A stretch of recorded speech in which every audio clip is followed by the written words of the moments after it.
కొనసాగుతుంది. తెలంగాణ సాయుధ రైతాంగ పోరాటం మూలంగా హైదరాబాద్ సంస్థానానికి అంటే ఈ తెలంగాణ రాష్ట్రానికి 1948 సెప్టెంబర్ 17న స్వాతంత్రం వచ్చింది. ఆ సందర్భంగా భారత కమ్యూనిస్ట్ పార్టీ కరీంనగర్ జిల్లా సమితి కార్యాలయం వద్ద జాతీయ జెండాను సిపిఐ జిల్లా కార్యదర్శి కామ్రేడ్ పంజాల శ్రీనివాస్ గారిని జాతీయ జెండాను ఎగురవేయాల్సిందిగా విజ్ఞప్తి చేస్తాం.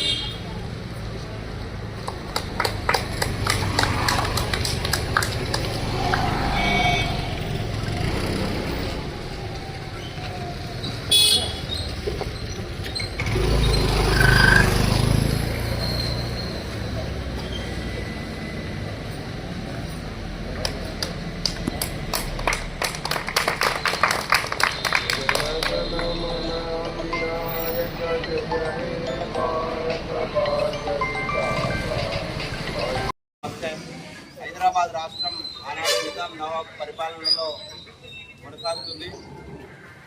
తెలంగాణ సాయుధ రైతాంగ పోరాటం మూలంగా హైదరాబాద్ సంస్థానానికి అంటే ఈ తెలంగాణ రాష్ట్రానికి 1948 సెప్టెంబర్ 17న స్వాతంత్రం వచ్చింది. ఆ సందర్భంగా భారత కమ్యూనిస్ట్ పార్టీ కరీంనగర్ జిల్లా సమితి కార్యాలయం వద్ద జాతీయ జెండాను సిపిఐ జిల్లా కార్యదర్శి కామ్రేడ్ పంజాల శ్రీనివాస్ గారిని జాతీయ జెండాను ఎగురవేయాల్సిందిగా విజ్ఞప్తి చేస్తాం.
स्वतंत्र भारत की बोलो, स्वतंत्र भारत की తెలంగాణ సాయుధ పోరాట అమరవీరుల లక్ష్యాలను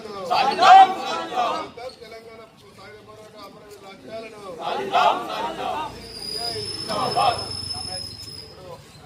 కార్యాలయం పైన ఏర్పాటు చేసిన పార్టీ జెండాను ఎగురవేస్తున్నాం. దయచేసి అందరూ నీటికి రావాల్సిందిగా విజ్ఞప్తి.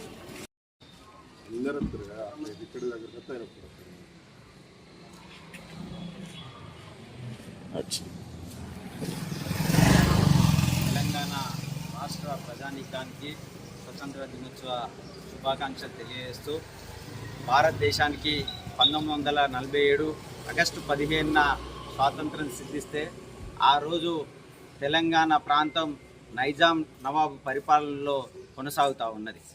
నాటికి తెలంగాణకు స్వాతంత్రం రాలేదు. సెప్టెంబర్ 11వ తేదీన భారత కమ్యూనిస్ట్ పార్టీ అదేవిధంగా ఆంధ్ర మహాసభ ఏఐటీయూసీ కలిసి తెలంగాణ సాయుధ పోరాటానికి పిలుపునియడం జరిగింది. 4500 మంది పైచీలకు కామ్రేడ్స్ రక్తం ధారపోసి ప్రాణాలు అర్పిస్తే 1948 సెప్టెంబర్ 17న తెలంగాణకు స్వాతంత్రం వచ్చింది. దానికి సంబంధించి ఈరోజు భారత కమ్యూనిస్ట్ పార్టీ కరీంనగర్ జిల్లా సమితి వైపున ఈరోజు జాతీయ పతాకాన్ని అదేవిధంగా పార్టీ పతాకాన్ని ఆవిష్కరించుకోవడం జరిగింది. ఈరోజు పాలకులు మారుతూ ఉన్నా, ప్రభుత్వాలు మారుతూ ఉన్నా తెలంగాణ రైతాంగ సాయుధ పోరాటాన్ని కేవలం ప్రచారం కోసమే వాడుకుంటున్నారు తప్ప అధికారికంగా గుర్తించడం లేదు, అధికారికంగా నిర్వహించడం లేదు. భారత కమ్యూనిస్ట్ పార్టీగా అధికారికంగా తెలంగాణ సాయుధ పోరాటాన్ని నిర్వహించాలని మేము డిమాండ్ చేస్తూ ఉన్నాం. ఈరోజు భారతదేశానికి స్వతంత్రం ఎప్పుడు వచ్చిందంటే 1947 ఆగస్టు 15 మాత్రమే అంటూ ఉన్నారు. కానీ తెలంగాణకు ఆ రోజు స్వతంత్రం రాలేదు. కాబట్టి చరిత్రలో ఈ సువర్ణ అధ్యాయాన్ని ఉండే విధంగా పాఠ్యపుస్తకాలలో చేర్చాలి. భవిష్యత్ తరానికి తెలంగాణ సాయుధ పోరాట ప్రాముఖ్యతను వివరించే విధంగా, భవిష్యత్ తరాలకు చరిత్ర తెలిసే విధంగా ఉండాలని చెప్పేసి మేము డిమాండ్ చేస్తూ ఉన్నాం. ఆ రోజు తెలంగాణ సంస్థానంలో ఉన్నటువంటి కొన్ని జిల్లాలు కర్ణాటకలో, మహారాష్ట్రలో ఈరోజు ఉన్నాయి. అక్కడ ఆ ప్రభుత్వాలు తెలంగాణ సాయుధ పోరాటాన్ని అధికారికంగా నిర్వహిస్తూ ఉన్నారు. కానీ తెలంగాణలో మాత్రం ప్రభుత్వాలు ఆ రోజు తెలంగాణ కోసమే ఆవిర్భవించినటువంటి బీఆర్ఎస్ ప్రభుత్వం అధికారంలో ఉన్న, ఈరోజు కాంగ్రెస్ పార్టీ అధికారంలో ఉన్న, అధికారికంగా నిర్వహించడంలో వాళ్ళు విఫలం చెందారు. తెలంగాణ సాయుధ పోరాటాన్ని అదేవిధంగా స్వతంత్ర దినంగా గుర్తించి అధికారికంగా నిర్వహించాలని భారత కమ్యూనిస్ట్ పార్టీగా డిమాండ్ చేస్తూ ఉన్నాం.